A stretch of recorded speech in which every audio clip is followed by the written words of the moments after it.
Hello everyone and welcome to BHD Studios. Today we will be looking at the brand new Fujifilm XF33mm f1.4R LMWR, and this will be an unboxing as well as a first look and comparison. This is not a shooting review, that'll be a different video, but I thought it'd be good to compare this lens with other possible options within the Fujifilm ecosystem as well as third-party choices. So let's start the video now. Before we begin, I'd like to thank KEH Camera for sponsoring this video. They are the original resellers of professional, collectible, and everyday gear for camera lovers everywhere since 1979. They purchase gear directly from photographers just like us. We are camera nerds, and so are they. They renew and resell at fair prices, and they truly become part of an endless cycle of creativity, community, and opportunity by buying and selling gear that just doesn't sit on a shelf and do nothing. So thank you so much, KEH. Alright, so let's start the unboxing. I have not opened this up yet, but this is the box here. Nothing special about it other than it's saying it's a 58mm filter thread, and also just the fact that it has the same sort of specs as the 18mm that just got released with the linear motor and the WR, which is kind of a big jump from the OG lenses that had much slower and more clunkier autofocus. So you get a nice little lens pouch, which I do use often, and it is important when you're transporting, even if you have little compartments to, if you really want to protect your lenses, you just kind of use these pouches here. And this here is the lens. And so first thing I notice is that unlike the 35-1.4, which we will compare this lens to, that came with a metal lens hood. This has a plastic one. They may have an optional metal one. I don't know yet, but for now, it looks like you get a plastic one and wrapped beautifully. I don't think there's anything else to this, so I'll just move this box out of the way. Here we go, and brand new. Look at this.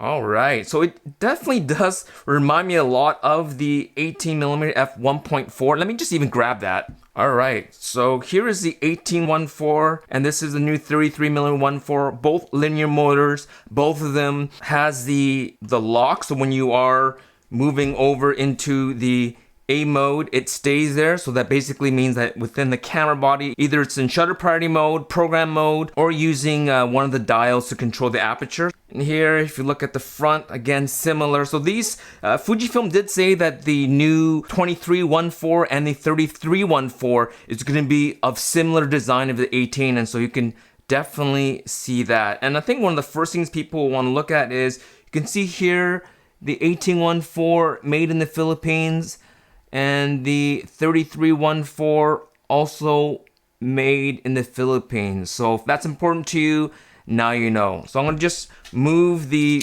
18 off to the side. So this is it here. As I mentioned, again, there may be an optional metal squared off lens hood that comes with this as an option that you'd have to buy separately, but in the box you get this plastic one. So so far, I mean, it reminds me of the 18-1.4. Now looking at the specs of this lens, it is 15 elements in 10 groups, 9 blade aperture.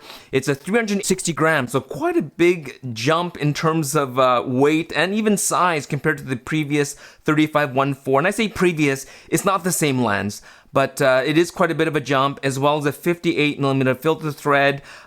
Price-wise, it is $799.99 US. And let's just kind of compare it with the 35-1.4, and immediately I could tell the weight difference. We're talking, let me see here, this lens here is 187 grams with a 52mm filter thread, and this is 360 grams. So in fact, if you grab the 35-1.4 and the 35f2 RWR, the Fujicron, these two together is, so the Fujicron is 170, 187, this is heavier. This one lens here is heavier than the previous Fujicron and the Fuji Luxes. So it's quite a significant weight jump and even the diameter. But Fujifilm did say it is an all-new design. It is not a 35-1.4 replacement, but it is a complementary lens. For those of you wondering why 33, well, 33 works out closer to a 50mm equivalent than a 35. 35 works out to,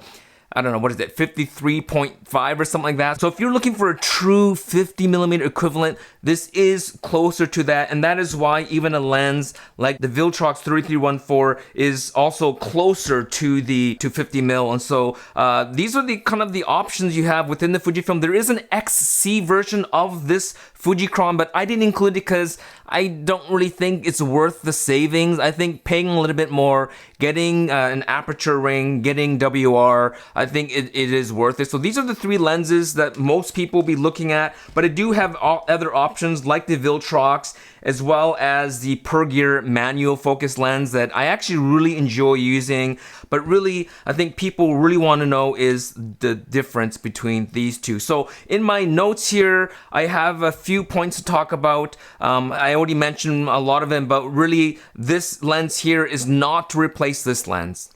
This lens is still going to be in the lineup, which I'm happy, and I think a lot of people are happy that that they're going to keep the 35-1.4 because optically, I'm going to be testing these two lenses. Optically, it may technically be less sharp or less corrected. I know in terms of autofocus speed, as well as accuracy and quietness, this linear mode is going to win, right? Just this is a 2012 technology, and this is brand spanking new, almost 10 years later. So it's going to be quicker, it's going to be more accurate, it's going to be more quiet, probably better for video. This is more for a stills photographer, but it's great that they're not replacing. But if you have this 35-1.4, you're probably wondering, should I upgrade? And that's what we will talk about as well.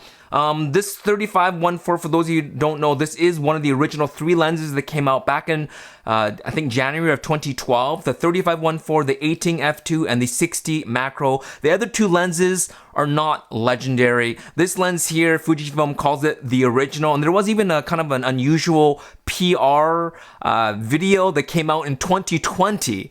So 8 years after this was released, featuring this lens here, and I'll put the link down below, but a lot of people thought it was odd because an 8-year-old lens, one of their oldest lenses they have, and they're doing this PR video, because I think what happened is that this lens ended up working out really well on the X Pro 3 and the X-T4. And so I know even Fujifilm, Billy was saying this was his favorite lens on the X Pro 3 when I was able to meet up with them in Toronto and Montreal when they're launching the X Pro 3. And so a lot of people will love this lens, and so a lot of people will be looking for this review. So look out for my review of sort of comparing these two lenses. And so what I thought I would do is I called the Battle of the Fuji Luxes, 33-1.4 versus 35-1.4, and this is in terms of just a spec comparison, not an actual shooting comparison. So in terms of price, the winner is the 35-1.4, $799 for the new 33-1.4, $599 for the older 35-1.4. I think the price difference is reasonable. If you want the latest, greatest autofocus, you want weather sealing and all those other features, it makes sense. And it is a sweet spot because the 35 f2 is $399. So there's a $200 price difference between these two. I think the sweet spot is the 35-1.4 if you are a stills photographer. As well, this does come with an included metal lens hood. And so my guess is that they will have an optional lens hood for this for maybe, $50 or $60 and a squared off lens hood. So that's going to add even more of a price difference between these two lenses. So value, again, 35-1.4, but for a stills photographer. In terms of features, the winner is going to be the 33-f1.4 with the new focus design, fast, quiet, and accurate with the linear motor, WR design. So if you have one of the WR bodies here and you're shooting out in the rain, humidity, dust, extreme cold, you can shoot with this lens with confidence. But anyways, in terms of features, it's definitely going to go to the 33-1.4, but you're going to pay for it. Finally, the IQ, and that's something that I'm going to have to test for me to be able to tell you. So I have question marks. I don't know. But technically speaking, this 3314 has a more complex design. As I mentioned, this has 15 elements in 10 groups versus 8 elements in 6 groups. This has a 9-blade circular aperture design. This has a 7-blade design.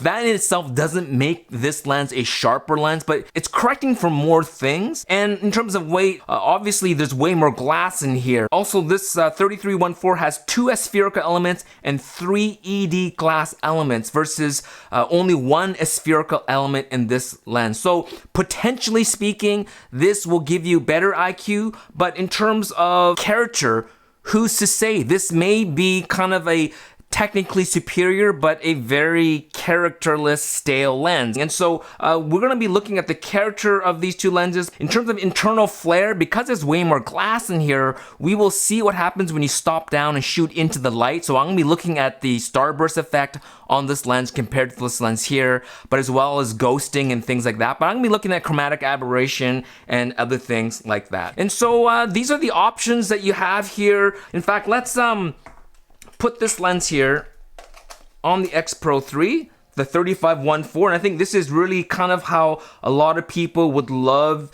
A lot of people probably already shoot with this like this. And then I'm going to put the brand new 33mm f1.4 on the X-T4, and I think this is probably how a lot of people will shoot with this camera here as well. So 3314 on the X-T4, and then here is the 3514 on the X Pro 3. And I sort of see why Fujifilm kept both lenses. I can see people owning both of these. Now, I have the 35 f2 and the Viltrox 3314 and the Pergear 3516. And so I don't know if I need another lens, but it is nice to have a 1.4 lens. And so really, we'll see if I'm going to pick one of these lenses. What do you guys think? So far, I think they both look fantastic. We already know optically what this is going to be like. With the 18-1.4, I even said that it was probably one of the sharpest lenses that Fujifilm created here. Here we go here. So this is the 18mm f1.4 RLMWR, and this is the 33mm f1.4 RLMWR. Fujifilm says the design of these two lenses are very similar. If the image quality of this lens is any indication of what this lens is going to be like, this lens will be spectacular and maybe even better. Also, in another video, we'll be talking about the 23 f1.4. So as we finish this video, I'd like to thank KEH Camera for sponsoring this video. KEH is the original camera re-commerce company serving the photographic community since 1979 and has become the largest curated market for field-tested, expert-graded photo and video equipment in the industry, with up to 60,000 items in stock, up to 40% below retail, 100% KEH approved, appraised, graded, renewed, and resold. You can either phone or schedule a video chat for more accurate quotes on your gear with a 21-day return or exchange policy, a 180-day warranty. And so if you want to trade in your gear, I'll give you links down below where you will get 5% more for your trade-in. And if you are buying anything from the website, you will get 5% off when you buy. And if you buy and sell at the same time, so maybe you're trading up from one lens to another lens, then you will get a total of 10% off. So thanks again, KH, for sponsoring this video. Stay tuned for my shooting review of the brand new 3314 RLMWR, and as well as sort of a re-review of the 3514, the OG 35mm lens.